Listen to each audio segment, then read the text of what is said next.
más grande de mi país, de Cuba, es el río Cauto. Ya lo dice el nombre, Cauto, es cauteloso, no tiene cataratas. Y así pasa en los ríos que no son demasiado grandes y caudalosos.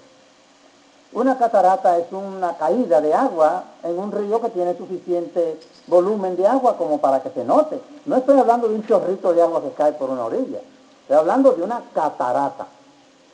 Y de todas las cataratas del mundo, posiblemente la más famosa y la más hermosa es la catarata del río Niágara. El Niágara es un río tan hermoso y tan famoso que el poeta cubano de origen dominicano, José María Heredia, se inspiró el día que visitó el Niágara y escribió estos versos: torrente prodigioso, calma, acalla tu trueno aterrador, disipa un tanto las tinieblas que en torno te circundan y déjame mirar tu faz serena, y de entusiasmo ardiente mi alma llena.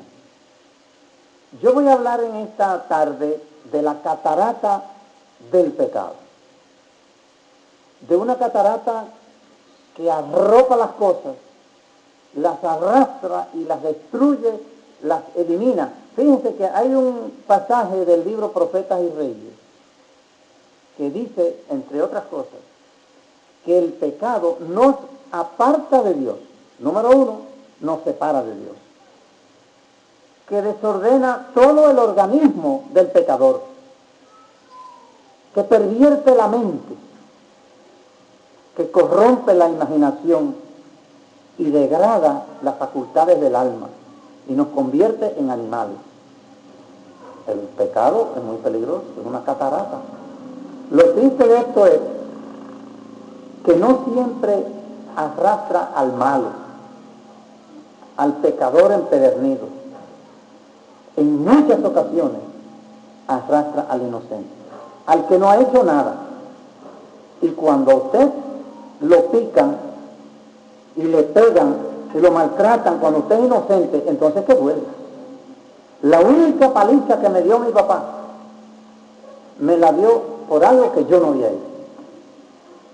Y todavía me acuerdo. Pero de las muchas que yo hice y no me pegó, de esas no me acuerdo. Porque es que duele cuando a usted le dan y usted es inocente. Y todavía me acuerdo ese día que me dio 4 cantazos bien dados de una cosa que yo no había hecho. En esta tarde vamos a necesitar sabiduría del cielo, del Espíritu Santo, para entender algo de este mensaje que Dios tiene para nosotros. Si no es bajo la dirección del Espíritu Santo, lo vamos a entender mal. Vamos a salir de aquí vacíos y ofendidos. Pero si el Espíritu Santo nos habla, salimos alimentados, satisfechos, felices y hemos crecido algo. Vamos a inclinar el rostro aquí y los que están oyéndonos por Radio Amanecer, vamos a inclinar el rostro. Querido Padre que estás en los cielos, tu Santo Espíritu es el único que enseña la verdad y enseña toda la verdad. Y por eso imploramos la presencia de Él en la mente de los oyentes, de los que están presentes aquí, y especialmente en mi mente para yo poder transmitir tu mensaje. Que la palabra salga viva y eficaz con el poder del Espíritu Santo. Te lo suplico humildemente y con mucha reverencia, Señor, en los méritos de Jesús. Amén. Ya conocemos la historia bíblica. José y sus hermanos murieron en Egipto. Entonces, de momento empiezan los israelitas a multiplicarse. Y eran más los israelitas. Y los egipcios iban siendo menos. Los dueños del país eran minoría.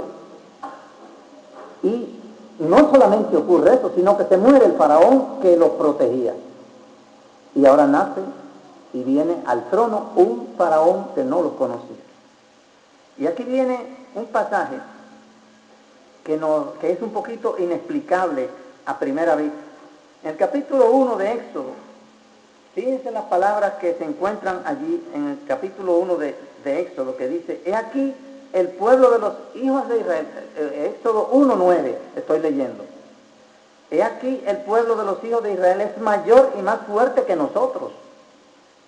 Ahora pues, seamos sabios para con él, para que no se multiplique y acontezca que viniendo guerra, él también se una a nuestros enemigos y pelee contra nosotros y se vaya de la tierra.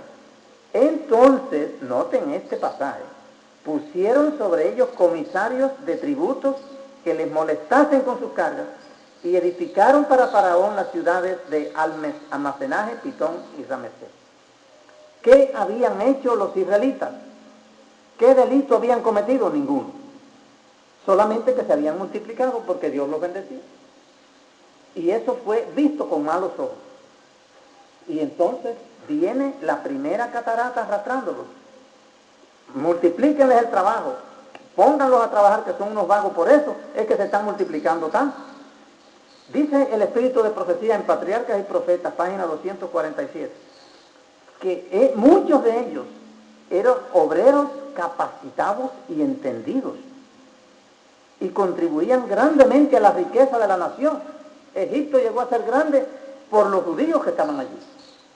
Y entonces, por la simple razón de que se multiplicaban, los aprietan y los esclavizan más. Voy a repetir una frase aquí que leyó la hermanita, la señorita que nos leyó la lectura bíblica. Una frase solamente de Hebreos 12:1 que dice, el pecado nos asedia. Dijo Pablo ahí en Hebreos 12:1. Otra frase que leyó ella es, el pecado es el aguijón de la muerte. Y otra expresión que se leyó en 1 Corintios 10:13 es que a pesar de que el pecado nos asedia y de que es el aguijón de la muerte, nunca nos vendrá una tentación mayor de lo que podemos llevar.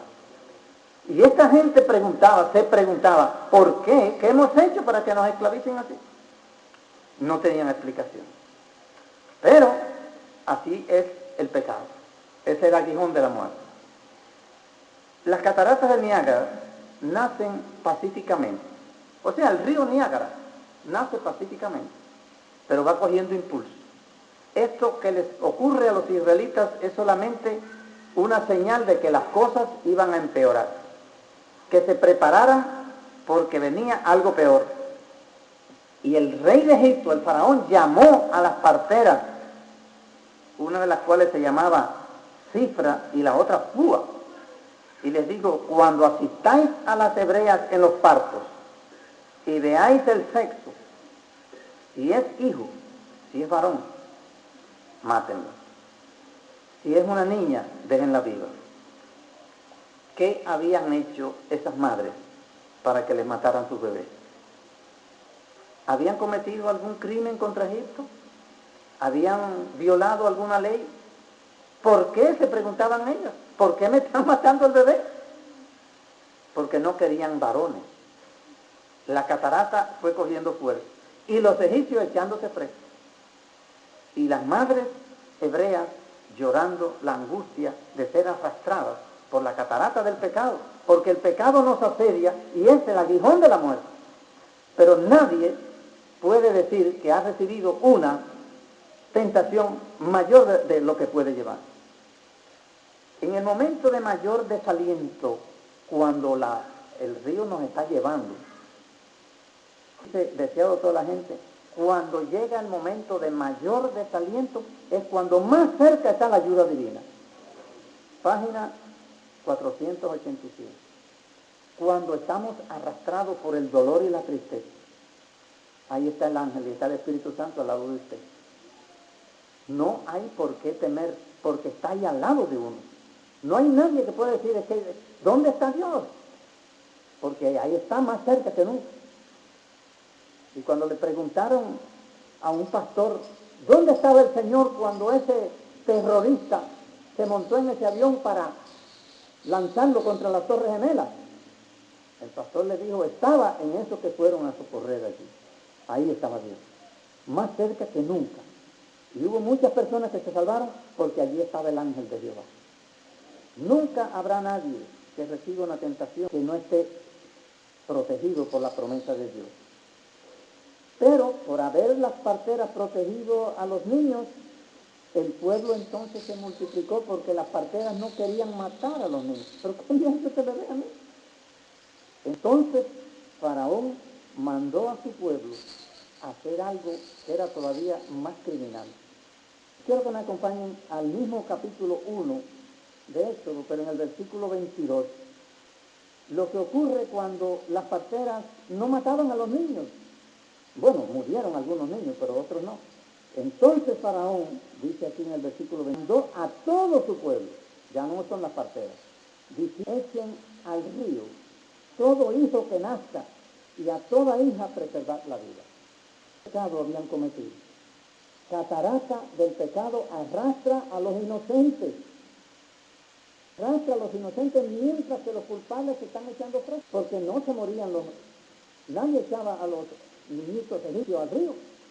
La catarata está, y allá este poeta dice, frente al Niágara, corre sereno y majestuoso, y luego en ásperos peñascos quebrantados, avanzas violento, arrebatado, como el destino, irresistible y fiel. Loco. Bueno, esclavizó a los hebreos. Bueno, los esclavizó, ¿y qué le pasó? Y ahora tú me vienes a decir que los deje ir a adorar al desierto. No los voy a dejar ir. Nos han dicho que eso era, que le echaban, se pudre, era sangre, porque la palabra de Dios no miente, no dice que era una cosa que parecía este río, la fuente de alimentación de todo el país, era adorado. Y ahí Dios se viene una chiquita todavía, que levantaban la tapa de la olla para hacer la rana, cogían la cuchara para comer, unas ranas en la cuchara, iban al espejo a verse lleno de ranas al espejo. Las muchachas iban a peinar el cabello, rana, pero ¿qué es esto, caballero? Los egipcios adoraban, quieren ranas, bueno, vamos a tener ranas. Las cataratas también azotan a los impíos. Estaban riendo allá de los hijos de Dios. Ahora los hijos de Dios no tenían ni una rana a buscar los matos, porque no había una tierra de los hijos de Dios. El pecado ahora está asediando el son de la muerte para los impíos. No podían soportar la rana porque no tenían de recio, por eso me gusta esa palabra. Los reciales no es más que cuando el río coge velocidad y va a impulsar esa velocidad, después un recial, piojo. Nunca en la historia ha habido gente más piojosa, porque fue una plaga de piojos. Y el país entero. Uno de los piojos cogió otro y moscas. Mire, yo sé moscas y moscas y moscas en todas. ¿Qué muchacho del barrio mío cuando yo? Todo el mundo tenía piojos. Pero mosca es una cosa del ganado, otro impulso. Después viene salpullido y úlcera desde la mollera hasta la punta de los pies. Úlcera en todo el cuerpo. Y ellos no sabían qué estaba pasando. Están cogiendo impulso. Después granizo, pero no estoy hablando de unos granizos de esos que caen allá en La Vega o que caen en Bayamo, donde yo nací, que parecen frijoles. Eran unas pelotas que estaban cayendo. En todo el país que destruyeron la agricultura completa. Cojan Patriarca y Profeta para que vean qué clase de plaga de granizo es la que cayó.